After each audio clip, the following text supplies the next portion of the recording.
setup to me. Doing all right? Yeah, it gets the job done. How about you? I'm doing all right. What you been up to?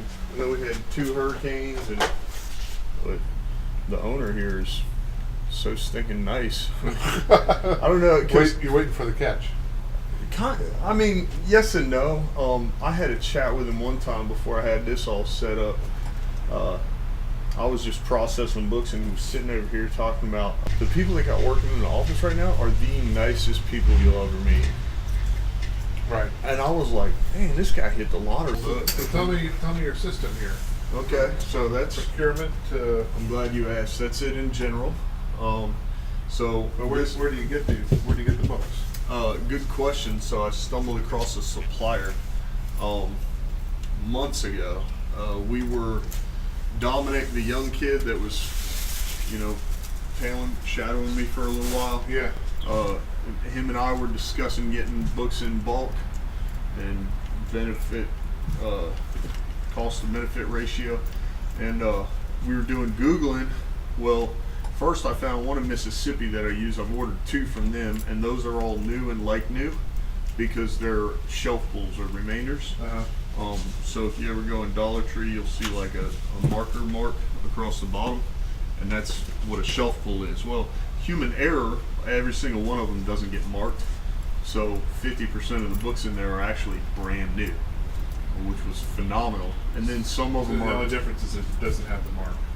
Right. When it has the mark, Amazon policy doesn't say you can't sell a shelf pull as new. It says you can't sell a book as new that has a mark on it.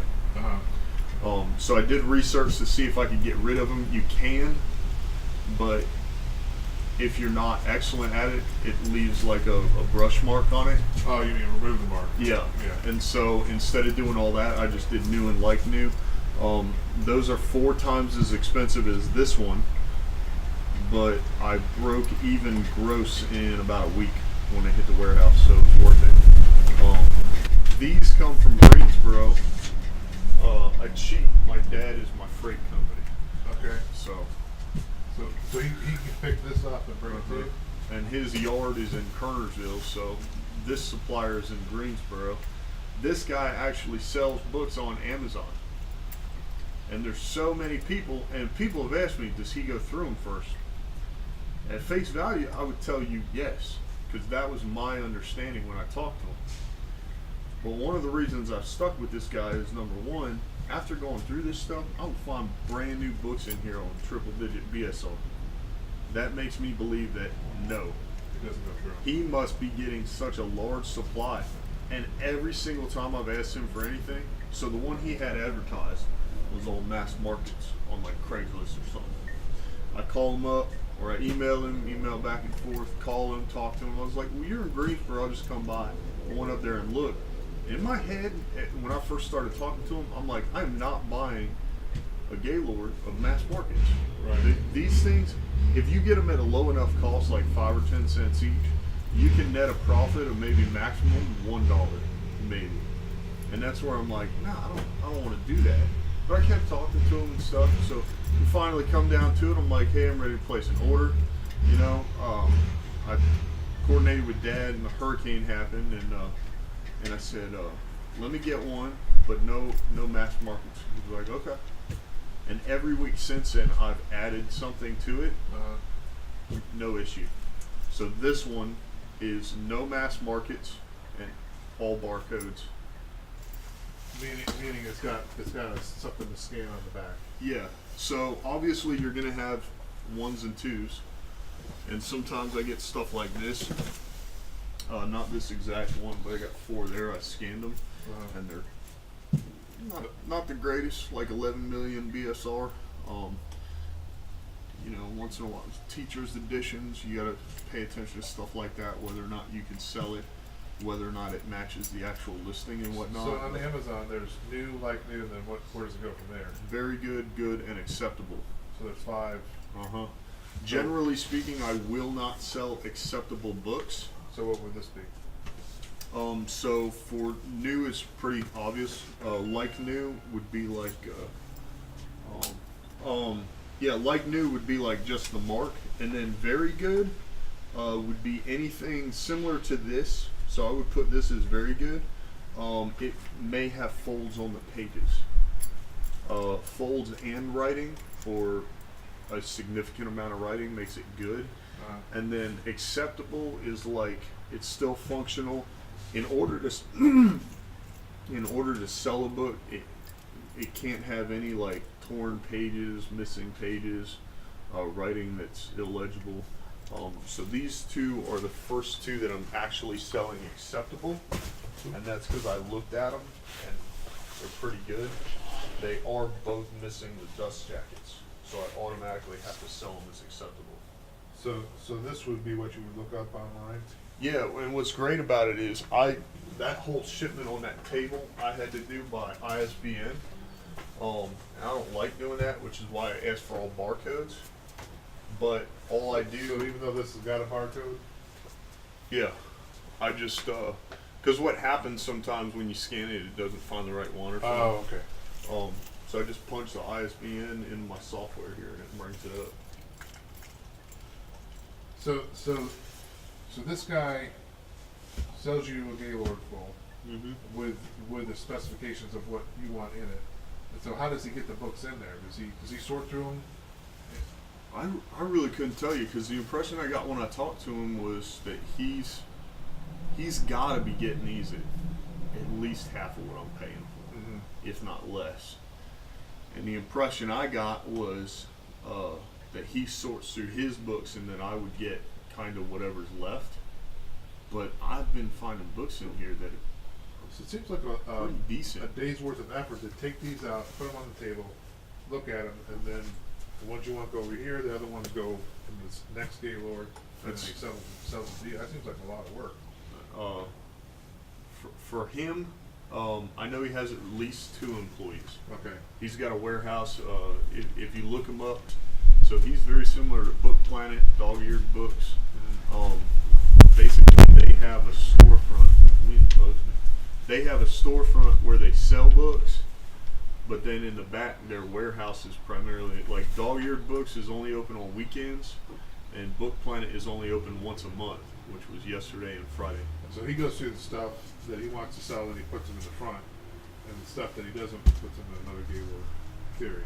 Theoretically. Yeah, but the majority of all 3 of their business is Amazon. So it's it's just like me. So how does he charge you for this? Like by the pound? No, it's same price ever since I started. So just buy the Gaylord. Yep. Okay. I'm willing to bet he'd give me a price break, but probably not until I got like a truckload. So what I do is I condition and count. And counting has gotten significantly easier because I ask for all barcodes and I have that. So what I normally do, You have what? so I Oh, that. scan and it puts it in there. So what I normally do is I take one of these for the ones that don't have barcodes. I go like that because it doesn't matter when I'm counting. I turn this on and I scan. If I run across one without a barcode, I scan that one and I set it over there. I get done. These are all unloaded. So I actually use for tables. Yeah, basically. It's somewhat disorganized, but I got like a system here because these are ones I got at Book Planet, because what I found is I'm getting books in volume, but sometimes my profit margins are, I wouldn't say the margins are decreasing so much as where I was making $5 on one book, now on 5 books I'm making $1, if that makes sense. So $1 each. Yeah. So wait, I lost you. Say that again about Book Planet. So I'm able to get a higher quality, faster selling book there. Okay. And because of that, like yesterday I went, I want to say I was there for maybe 3 hours. I got 90 books that grossed me a minimum of $5 Per book. Yeah, with really good BSRs that are going to sell really fast. So that's processing those. These I was just staging to take out, so I count and condition. I do new and like new because I shrink wrap those, and then I do very good and good just to keep it in order. At any given time, I can say I want to create a shipment. I'll pull from the very good or the good. create a shipment, it goes over there to get labeled, boxed, and then I stage everything there. Dad drops off here, FedEx picks up over there. If I want to shrink wrap, then I just come here and I shrink wrap, and then from there I can create a shipment. Most of the time with shrink wrapping, I have to scan and create the shipment before I wrap it, in case, because on mass markets a lot of times, not on that one, but it'll be on the inside. Oh, right. So you can't open it up after you shrink wrap. Yeah. One catch is, as I'm scanning, so I'm sure Inventory Lab and some other ones that you pay monthly for would fix this problem. But after I scan it, I have to keep them in order. And the reason for that is because once I create the shipping plan, I approve the shipments, I use the shipment ID to print the labels, and say I do distributed inventory because I hired someone. So instead of paying Amazon to do inventory placement, like you send it all to California and then they go from there, I do distributed where it might ask me to send it to Tennessee, Atlanta, and Charlotte. Well, when To Amazon. Right. When I print the labels, it'll print them out like that. It'll do shipment number 1, shipment number 2, shipment number 3. So if I just keep the ends of those strings of labels in my hand, I look at the book, I find it right there, stick it on. It essentially fixes the problem of me having to figure out which shipment this book goes in. And then once I have it boxed, which box it's in. Because I do my shipment packing too. I don't know if you even have to worry about that. Do you know about shipment packing? You mean put them in the box? Yeah, so when you get to that stage on the shipment creation, right, you can do the web form, the flat file, or have Amazon do it. Like the labeling. Yeah. So I'm gonna tell you what I do, and then you can maybe get the answer from that. So all my boxes are exactly the same size, exactly the same weight. Right. So it's pretty easy. So the only decision I have to make is when I send them in and how many I send in. And there's 16 units per box, and so I usually try to do it once a month. Then I go in and create a shipment. Say, is it case packed or is it individual? So I pick case pack. Okay. And which may be where it's different than yours. Yeah. And how many cases you sending? How many units per case? And then I just drill through and put ta-da! Because so basically, I was waiting to find someone with more influence than me, and maybe like, hey, I have this thing for you. But I kind of figured out a strategy to promote myself, so I'm the biggest influencer I know for the time being, like on a personal level. Because I'm almost at 10,000. I have a strategy to monetize my show, and it's working. But right. So I didn't want to use it. I was like, because I don't garden or anything. Right.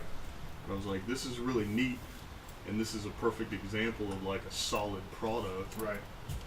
So I just held on to it. Okay. Yeah. Well, use it as you see fit. Give it to somebody. I love it. So where was it? Case. So case pack, and I kind of drill down into who preps the shipment. Amazon or merchant, so I select merchant. And I think the next piece is put in the dimensions of the box, which is always the same, the weight of the box, which is always the same, and then accept the shipment and figure out the pricing. And I toggle back and forth to get the pricing from UPS or FedEx.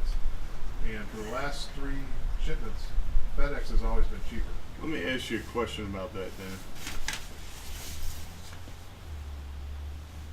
Okay.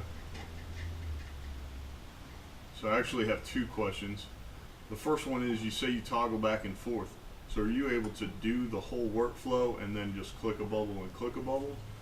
So I originally drill through and select UPS, right, and go through and it says there's a button that says like give me your price or something like that. Give me the cost for the shipment, and it churns and it spits out a number.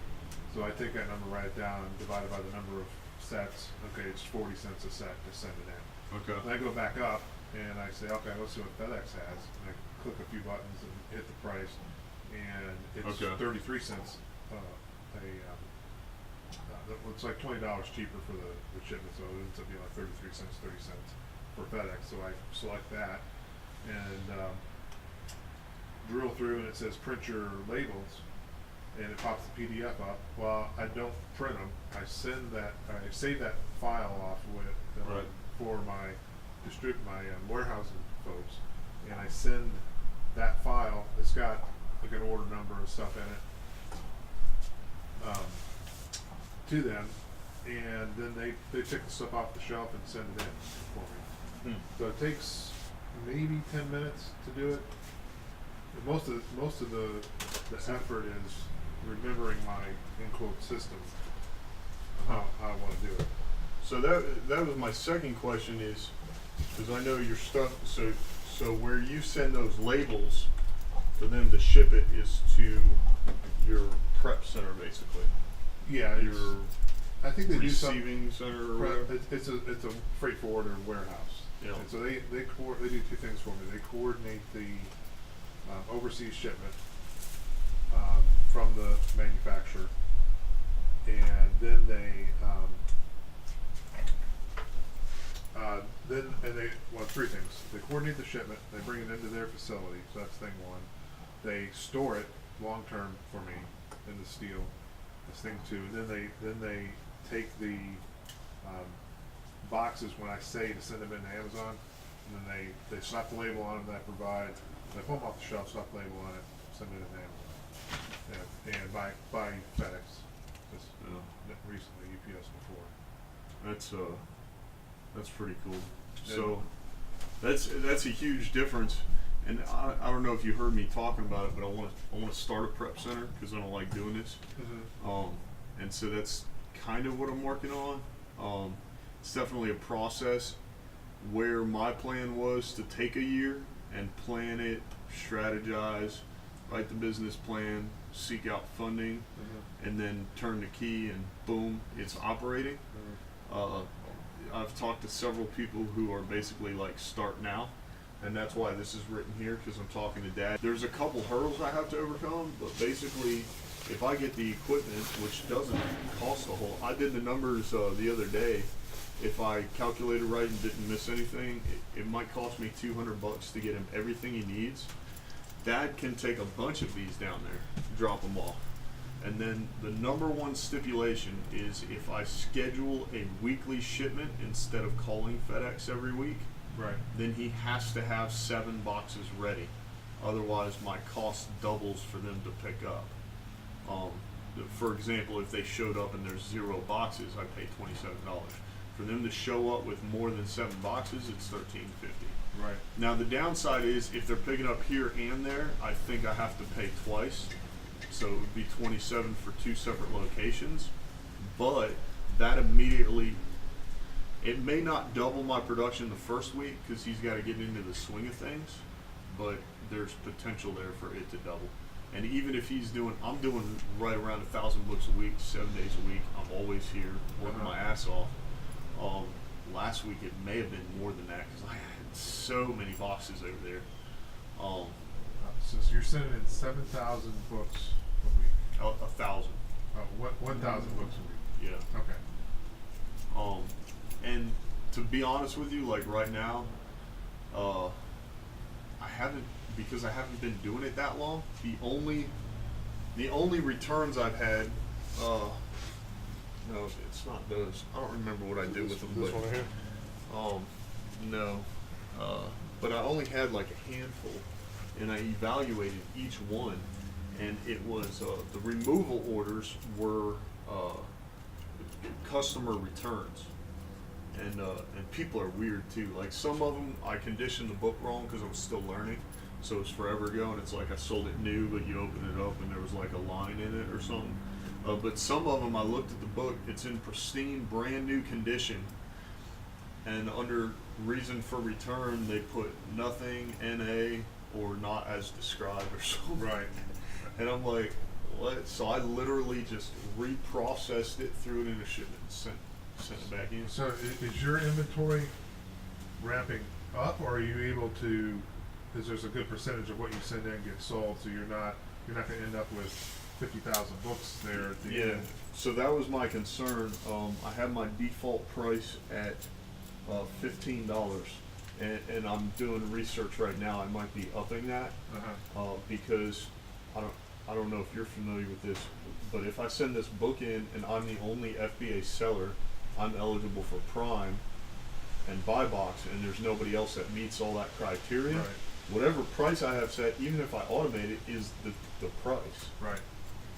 And the girl I hired is doing all my computer work. She's doing all the pricing automation and everything. So I started going through and I'm double checking to see if these ones, $15 is my mark. Are they selling at $15 because we haven't automated the price yet? Or are they selling at $15 because I was the only one eligible? And if that's the case, I think I can raise it to $16 or $17, capture a little bit across the board. Exactly. And one way I'm doing that is my SKUs.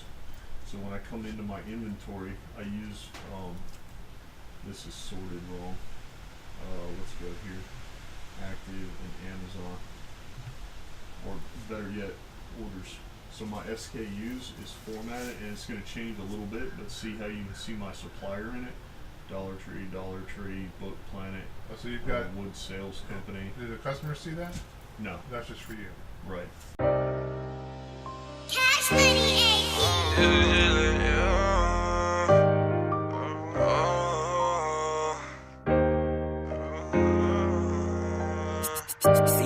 I couldn't even see my daughter, this was just last year. I didn't even have $1, this was just last year. Having problem after problem, nigga, this was just last year. This was just last year, oh, this was just last year. I couldn't even see my daughter, this was just last year. I didn't even have $1, this was just last year. Having problem after problem, nigga, this was just last year. This was just last year, oh, this was just last year. I came from rags to riches, now I get bags to bitches. Why do I sag my britches? My pocket's too fat, I can't live them. I think about my baby every day. Lord, can you take this pain away? Had to move it with and make a way. I think about the K like every day. Dealing with a side baby mama. Losing jobs, I'm caught up in some drama. Devil on my back, don't need a moment. I've been praying, thinking God don't know me. Child support keep trying to fuck me over. Nobody else.